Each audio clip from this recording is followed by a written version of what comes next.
I'm coming. I got my coffee. Ooh. A lot of coffee.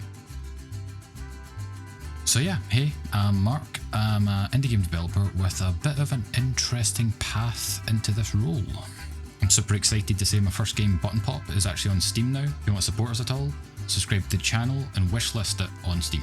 Also, I want to see if you guys have any ideas for types of buttons in the game, so if you actually have something in particular you want to see, leave a comment down below and I'll try and add it in. Right now I'm thinking of adding in a ice cream machine into the game for like a sort of type of special button or something. Not sure how I'll do that, but I'll try.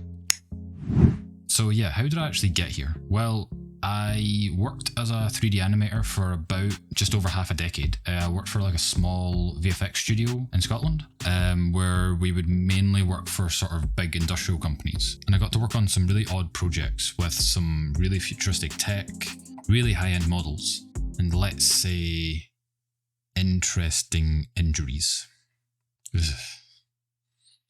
No. But I wanted to work in video games from the very start because I just love them so much. Not just actually playing them, but deconstructing them. And I find the entire process really interesting.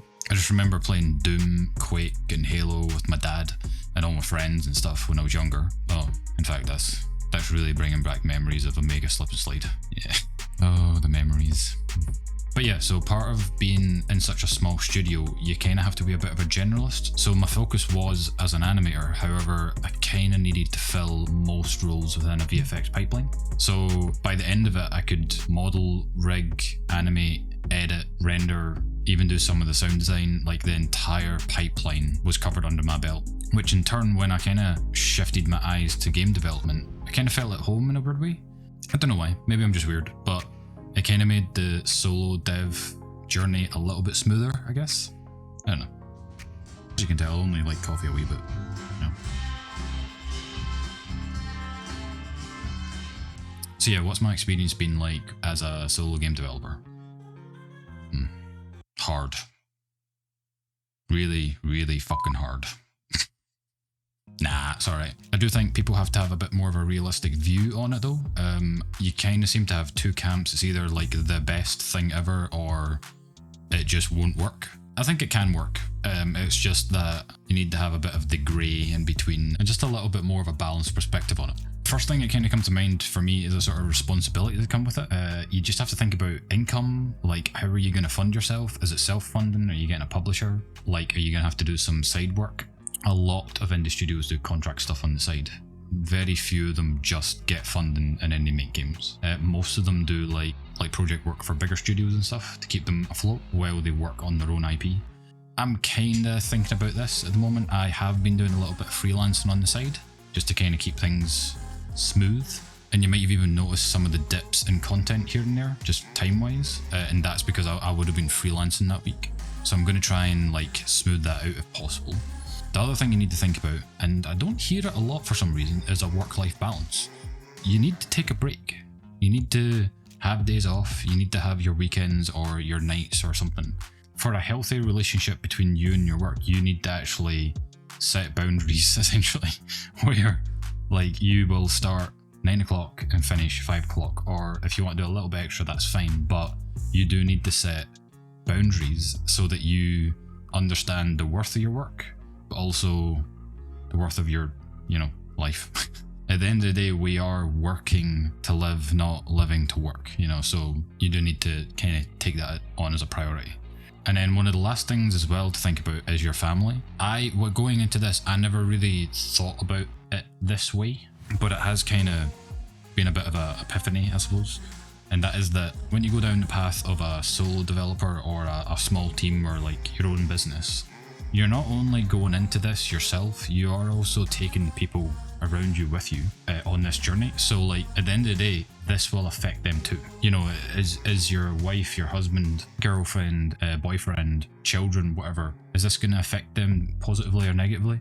Maybe that's something to think about. And again, maybe that would kind of go back to the work-life balance and how you can shift that about too. So another thing I just kind of wanted to touch on here is that I see a lot of people get disheartened when they see games that might look or perform a little bit better than their own projects.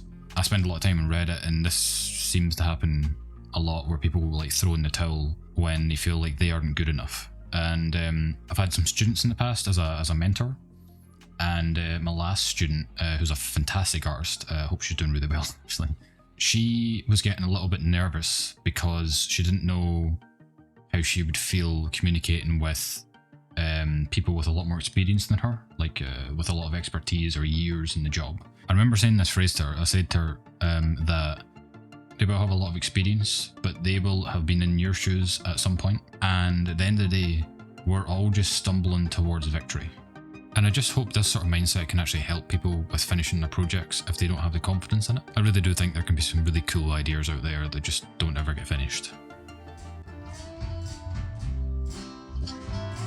But yeah, so far it's been a massive learning curve, especially as a solo dev. I really needed to expand my game dev skill set. So obviously all the blueprinting stuff, game design, balancing and testing, stuff like that. But mostly it's actually been marketing and communication side of things. Like these videos here, I've had to learn how to communicate, and I'm still learning. Like right now, I really want to look at my screen right now and like not look at the camera. But I'm just getting better and better and better, and iterating on every single video I make. But then on top of that, I'm trying to learn the process of running a business, which is terrifying. You know, you've got like taxes and like income and like payroll and all of this. Like there's a lot of stuff to learn, but that's all the background stuff. That's not really the fun side of things. And when you get that sorted, you can get back to game dev, you can get back to making these cool videos, tutorials and devlogs and stuff like that. And that's what I really want, you know? And I'm having a load of fun doing it. Now, one kind of big negative, depending on the type of person you are, is that it can be quite lonely being a solo dev, obviously. On the bright side, I'm an introvert, so but the one thing that I do sort of miss is the ability to like bounce off of people.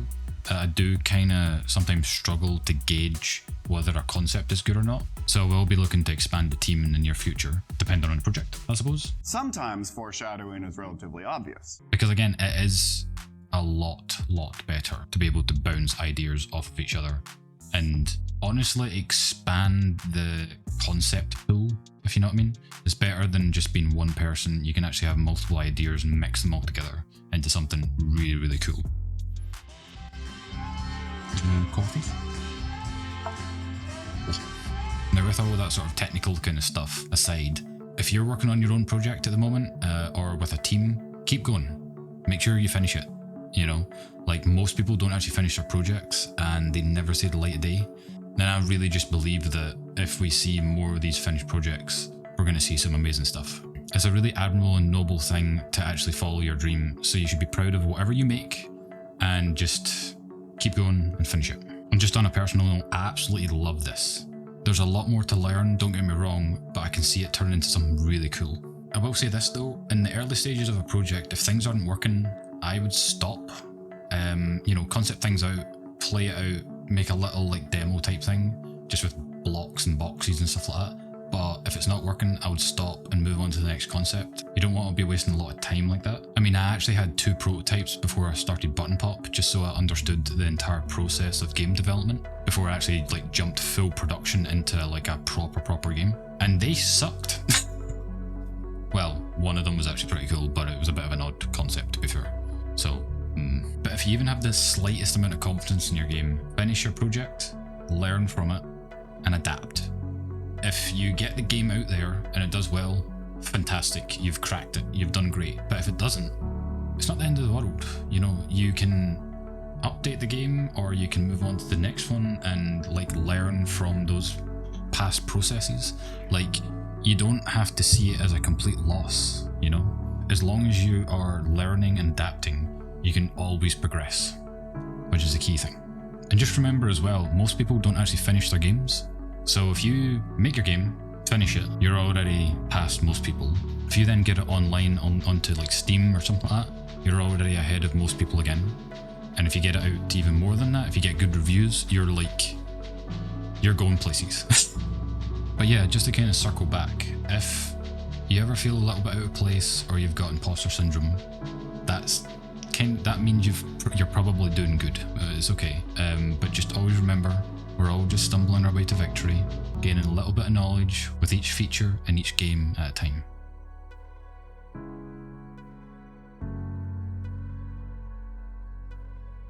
But yeah, I think that's the end of this video. We really appreciate you guys watching and follow along on our journey. If you guys are interested in Button Pop at all, go check out our devlogs. We've got 4 or 5 up now. And wishlist Button Pop on Steam. Also, drop us a comment with your button ideas and we'll try and add it into the game. And yeah, with that said, I'll see you guys later. Bye!